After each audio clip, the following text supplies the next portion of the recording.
So today we'll be concluding chapter 11 of the Bhagavad Gita. And what we have lined up are verses 52, 53, 54, and 55, the last few verses. We will take verses 52 and 53 together because the thought process completes with the 53rd verse. So I'll chant. Shri Bhagavanuvachaha सुदुर्दर्शमिदं रूपं दृष्टवानसि यन्मम देवा आप्यस्य रूपस्य नित्यं दर्शनकाङ्क्षिणः नाहं वेदैर्न तपसाः नादानेन न च जयया शक्य एवं विधो द्रष्टुं दृष्टवानसि मां यथा. So the verses translate to, the Lord said, very hard to see this form of mine, which you have seen. Even the gods ever long or yearn to behold this form. That was 52nd verse. 53rd verse goes on to say, neither by Vedas, nor by penance, nor by gifts, nor by yajna, sacrifice, can I be seen like this as you have seen me. So let's take this up word by word. So Shri Bhagavan Vach, the Lord said, Sudur Darsham. Darsham is darshan hona or see. Durdarsham becomes difficult to see, and Sudurdarsham becomes very difficult to see. So Durdarsham is very difficult to see. Idam, this, Rupam is form, Drishtavan asi, that you have seen. Yat, which, Mam, my, Deva, the gods, the celestial gods, the powers that we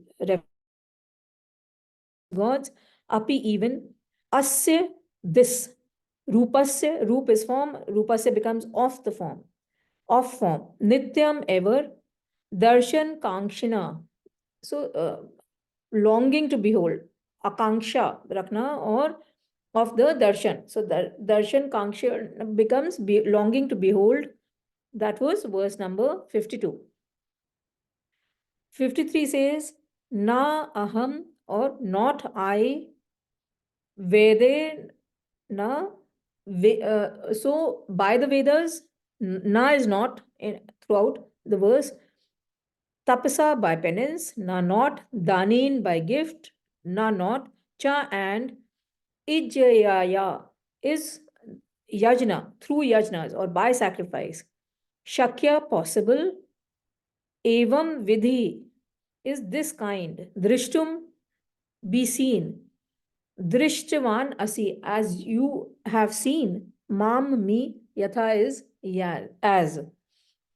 So the verses translate to, the Lord said, very hard to see this form of mine, which you have seen.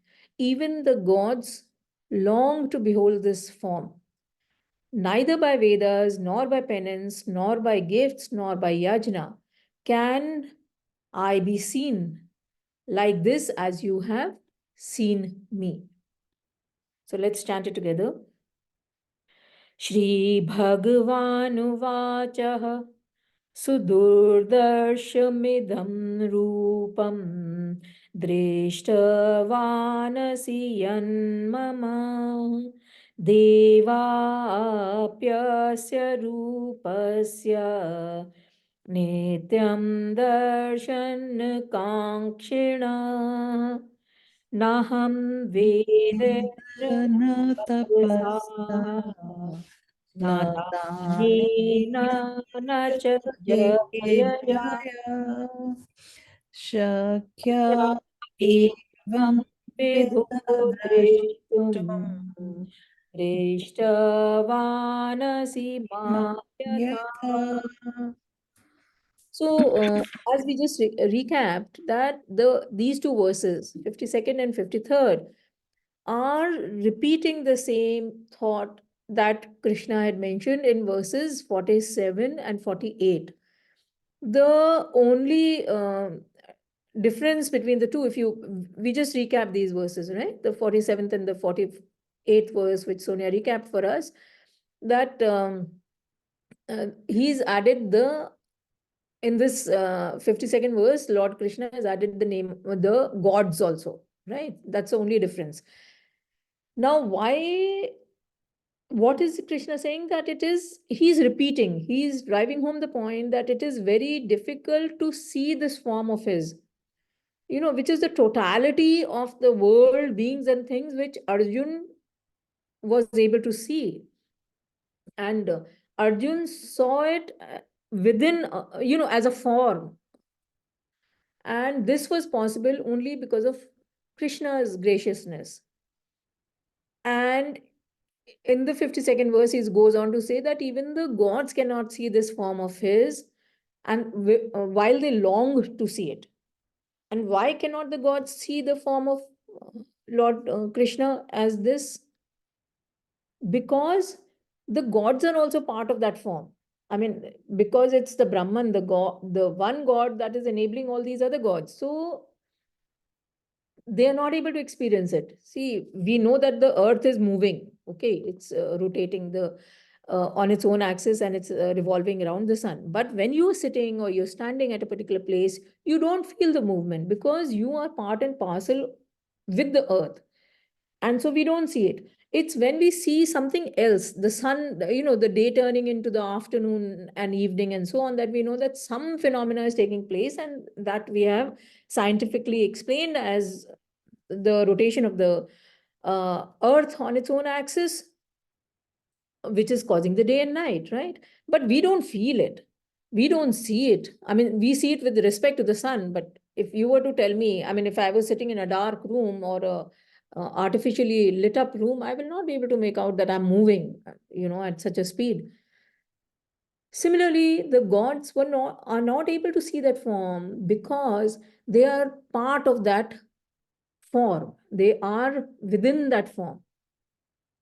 Arjun was fortunate to be able to see that form while standing outside the form. And this was possible because of Krishna, who uh, gave his grace, and which was out of love and compassion for Arjun. And see, in verse number 53, the word form has been dropped, again implying that it is a subjective experience and not an objective perception. We cannot objectify the universal form. We cannot put it as a statue or as some kind of a form. Or in other words, we cannot really think of ourselves as being different from that form. Just as the way the gods are in the form, we too are part and parcel of that universal form. It is not outside of us. Actually, it is the other way around. It is within us. And why do we not see it? What is the main obstacle on our spiritual journey? I mean, if the form is within us, why do we find it difficult to see? Any take on that question? That because of why? the desires, Yeah, and how are the desires arising?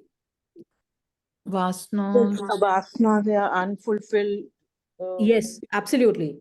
So, and what is telling the thing that okay, I have this desire? Which Like part that. of sorry? Mind. Mind, yeah. Yes. So it is the play of the mind. Okay, it is the play of the mind, and that is the main journey. That is the main obstacle on our spiritual journey. Our mind is chattering.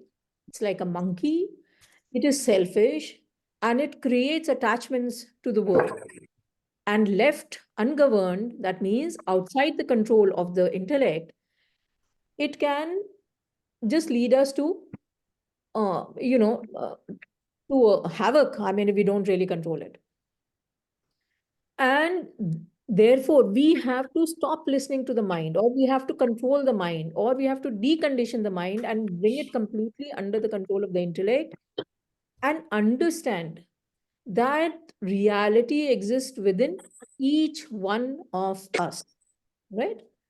So, chronology of action we've all studied, and I think you just mentioned that we have vasanas, which is our seed personality, the tendency that has the nature to become a tree. Just that's the seed can become a tree. So the seed personality is something which, when nourished with the right or is given the right environment, it will come up and uh, So it'll the scriptures are helping us nourish the right ones and not nourish the wrong ones, right? That is one thing, yes. But at the end of the day, we'll take this up. Just mark it as a question. We'll take this. This needs to be discussed, and we'll be trying to cover this in the session. And if anything remains, we will discuss this. So we have certain vasanas which create relative, appropriate, I mean, related thoughts, which lead to related desires. So if I'm a very physical person and I want to look beautiful and be fit, so those are the kind of thoughts which come to me. Let me go to the parlor, let me go to the gym. So those are the desires which come to me, and that is what They I start. entangle us in the material world away from God. Uh, well, okay. I mean, there's no harm in this, but I'm just telling you, this is the chronology of action, right? Now, the same thing, the tendency is something that we have. It is a result of our past births. It's something that we have accumulated. It's a baggage we are carrying, so we have to remove it. And uh, so these actions we will do as per our nature. So some people like to read, they will read. Other people like to go out, they will, they'll go out and move, socialize, and so on and so forth. So we will function in this in our gunas, the three gunas, the related vasanas. What we can do is that we should function in the spirit of service and sacrifice. You remember all that we have been reading, chapter 3 onwards specifically. Chapter 2 gave the entire knowledge that was to be given. Chapter 3 onwards, we have been diligently covering all these aspects. So we should function in the spirit of service and sacrifice and gradually set up higher and higher goals for us. And this is what we do through the practices of Jnana Yoga, which is at the level of the intellect. Jnana Yoga is also the path of knowledge. Bhakti Yoga at the level of the mind, also the path of devotion. And Karma Yoga at the level of the body, path of action. Now, these practices that we do as part of the Jnana Yoga, Bhakti Yoga and Karma Yoga, they themselves are exhilarating and exciting. And what happens is that the nature of our vasanas will improve with this. It becomes more refined. So when you touch a coarse cloth, you know that it's gross. And if you touch the same, cotton cloth, which is thinner thread, you will say, okay, yeah, this is a better cloth. So by the practices that we follow as part of the path of knowledge, path of devotion, and path of action helps us refine our vasanas or refine ourselves. And gradually we move to that ultimate goal of self-realization. The point is that we must remember, and what this verse is trying to say is also that we must not get attached to these practices, because then we get stuck to the practice itself and we will remain in the world. So ultimately, even the Vedas will have to be left behind. Even the bhajans will have to be left behind. To get that ultimate experience, these are just props. You remember the pole vault example. So they are the poles. And ultimately, we have to leave. And for that ultimate experience, we have to leave this. So what Krishna means when he says that none can reach him by the Vedas. This is exactly what he is meaning actually. So Vedas or the Gyan Yoga, which is a path of knowledge at the level of the intellect, penance and gifts, which is Bhakti Yoga or the path of devotion at the level of the mind, and sacrifice or action at the Karma Yoga, path of action at the level of the body. So this is what is being said in these two verses. Let's move on to verse number 54.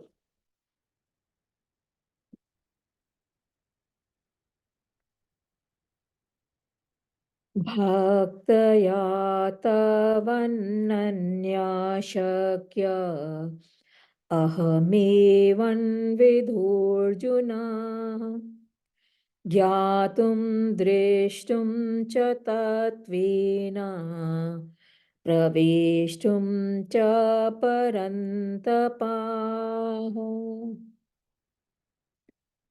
Krishna goes on to say, but by single pointed devotion, I may be seen like this, O Arjun, and known in a sense and entered, O Parantapaha. So let's take this up word by word. Bhaktaya. So bhakti is devotion, bhaktaya becomes by devotion. Tu, but anannaya, without any others. So what it means is by single pointed. Shakya is possible. Aham, I, evam vidhi of this kind. Arjun is Arjun, Gyatum to know, Drishtam to see, Cha and Tatvain. Tattva is the essence or the reality. Tatvain becomes by reality or by essence. Praveshtum, pravesh karna is to enter. So praveshtum becomes to enter. Cha and Parantapa is a name for Arjun, which means scorcher of foes. Arjun was a valiant Kshatriya warrior. So the verse translates to, but by single pointed devotion, I may be seen like this, O Arjuna, and known in essence, and entered, O Parantapa. So let's chant it together. Bhaktaya tvanannaya shakya ahamevan vidhurjuna Gyatum dreshtum cha tatvena praveshtum cha parantapa.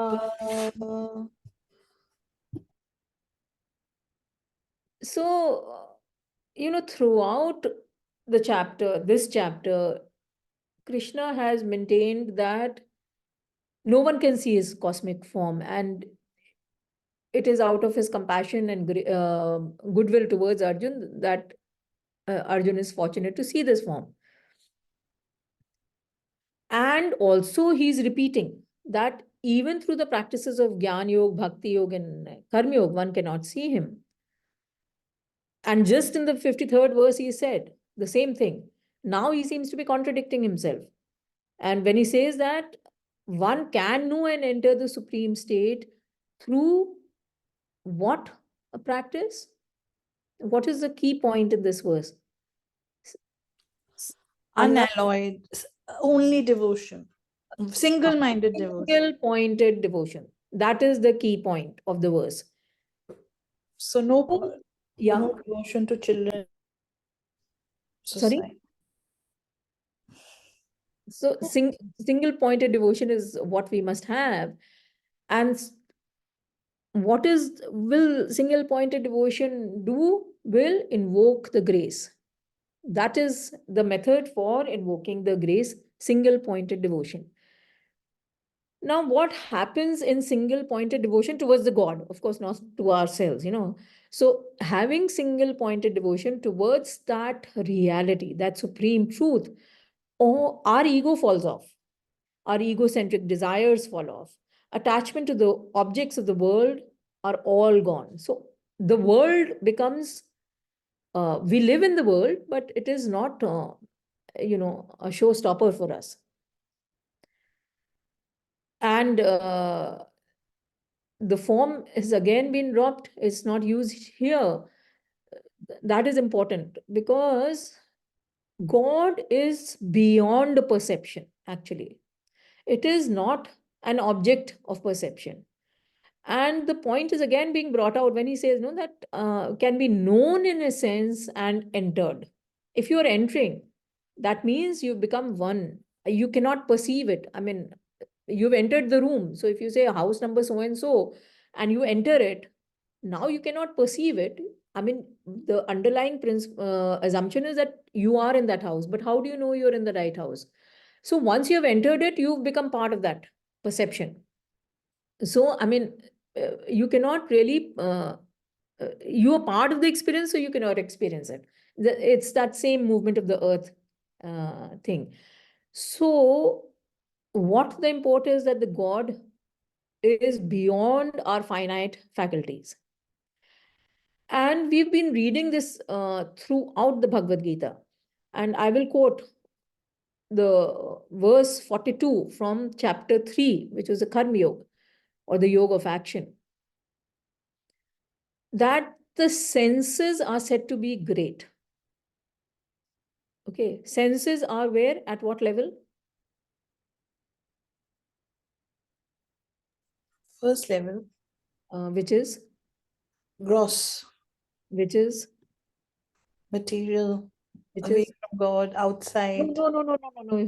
You moved in a different direction. Gross, which means our gross body, which means our body, physical. It's a gross level, right?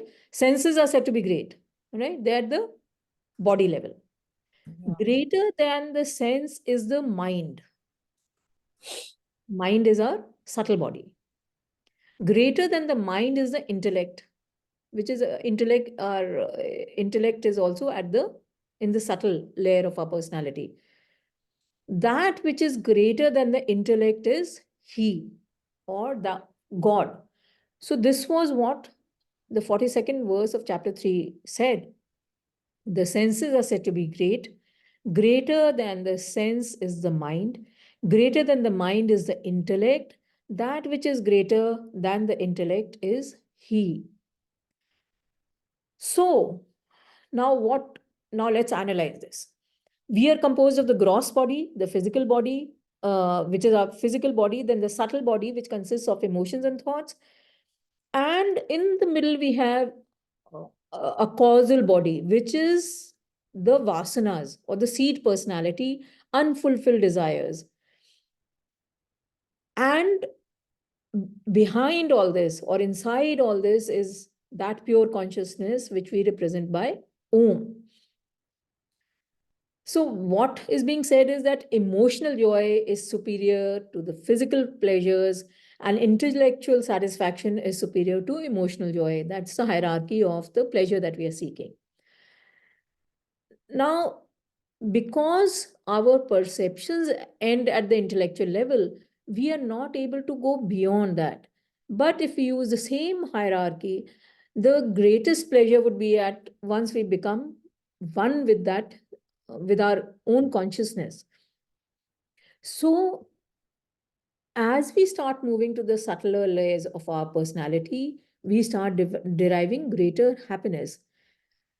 And once we move inwards within us into a personality and start reveling in it, both the quality and the quantity of happiness increases because we are moving to our core, which is our true nature, which is ever blissful, ever content, all knowing.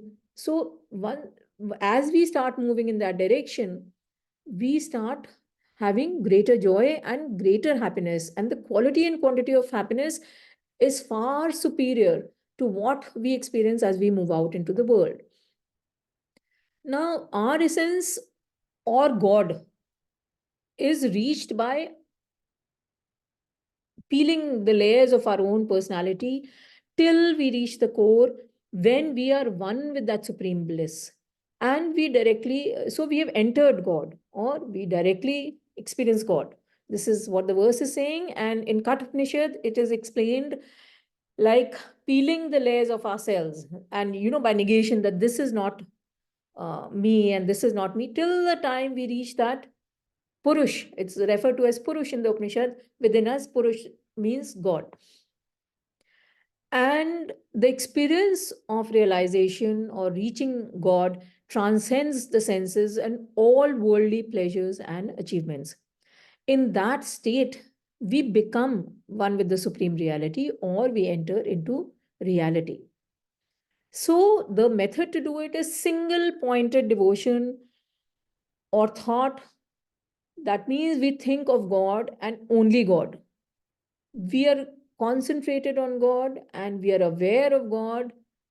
And in everything that we do, we will act in the world, but we should be continuously aligned to God and then functioning in the world. So you could be a butcher also. Your worldly vocation does not really matter. As long as you're doing everything in the righteous manner and aligned to that God within you. And for that single pointed concentration, we need control and discipline at the level of the body, mind, and intellect. And the disciplines were covered in the previous verse that we just did. I mean, those are the three levels that was covered in the previous verse, the Gyan Yoga, Bhakti Yoga, and the Karma Yoga. And what we need to do at that level is covered in the 55th verse, which is a summary of what we have been reading. So let's chant the 55th verse, which is the last verse of this chapter. Vishwarup Yoga Darshan. So 50th verse reads, Mat karma krin paramo Madbhakta Sangavarjita Nirvaira Sarvabhuteshu Yasamameti Pandava. So the verse translates to He who performs actions for me, with me as supreme, is devoted to me, who is free from attachment, without enmity toward any being. He reaches me, O Pandava. So let's take this up word by word. Mat in this is throughout means me for God. So mat karma krita. So for me, karma action, krit is karta hai. So mat karma krit becomes who performs actions for me. Mat parma, who regards me as supreme. Mad bhakta, who is devoted to me. Sang varjitaha. Sang is attachment or union, joined. Varjit is what is banned or what is removed. So sang varjit becomes is free from attachment. Nirvair. Vair is an enemy and nirvair become without enmity. Sarv bhuteshu. Sarv is all bhuteshu beings. So sarv bhuteshu becomes all beings, with all beings. Yahu sa he mam to me eti goes. Pandav is how he's calling Arjun in this verse, who is one of the Pandavas. So Krishna says that he who performs actions for me, with me as supreme, is devoted to me, who is free from attachment, without enmity towards any being. He reaches me, O Pandava. So let's chant it together. Mat karma krin mat paramo Mad bhakta sanga varjita Nirvaira sarva bhuteshu Yasamameti Pandava. So this is the path to self-realization, which is being summed up here, that that we are talking of the three levels of our personality: the body, mind, and intellect. So what are the disciplines to be followed at this three levels? At our intellect level, we must concentrate on God and only God. The mind must surrender to the intellect or to the God, the supreme goal. And then once the mind and intellect are set on that supreme goal of self-realization, the body will naturally direct or channelize all activities for that supreme goal. And these are the practices of Jnana Yoga, Bhakti Yoga, and Karma Yoga that we have been reading specifically from chapter 3 onwards till about till the Dhyan Yoga chapter 6. So you may recollect those chapters. I'll just sum them up. Chapter 3 was Karma Yoga, or the yoga of action. Chapter 4 was Jnana Karma Sannyas Yoga, or the renunciation of action in wisdom. Chapter 5 was Karma Sannyas Yoga, or renunciation of action, when the world does not matter. I mean, it doesn't mean that you renounce action as we normally tend to just do a literal translation. What it means, that the action will happen by itself. If you are born, you act, you must. That is one of the laws that we read in these chapters also. Chapter 6 was Dhyan Yoga. So once the actions are happening by themselves, your faculties, our intellect, are available to us to focus on that single pointed devotion. So this is the flow that we've already covered. And these are the disciplines of the Jnana Yoga, Bhakti Yoga, and Karma Yoga. Again, we will repeat this, that the main obstacle on our spiritual journey is our mind's attachment to the world. And all of us have weak spots, which is our actually our personality, or the vasana that we have. So we must identify what is mine. What do I crave for? What is so important for me? Money, affection, power, intellectual appreciation. That is what I must analyze. All of us have a weakness, so there's no problem. One must not shy away from it. The point is, we should identify it and understand ourselves. And once the weak spot is identified, we should start working on it, and all the activities that specifically pertain to that weak spot of ours, we must concentrate, we must observe our mind, that where the mind is going while I'm doing my activities. Act, we have to act. So act we must, which is the law of life. And chronology of action we just covered. Vasanas lead to related thoughts, lead to related desires, and consequent action. So we must function without attachment to the action itself or to the fruits thereof. That is the what we must take care of. So it should not become that I like to sing bhajans. So if you say that, okay, singing bhajans, is it a bad thing? No, it's a nice thing. But if you have to move on and serve dinner to your family, so maybe you should stop, you can't say, okay, now I've sung only Ramji's bhajan, now, I will also sing 2 or 3 Krishna bhajans. You had taken out time, you sang bhajans for 1 hour. Now when the time has come to end it, you should be able to end it. Why is this attachment? So continuously, we must function in the spirit of service and sacrifice, set higher goals, and function without attachment to the action per se and the fruits thereof.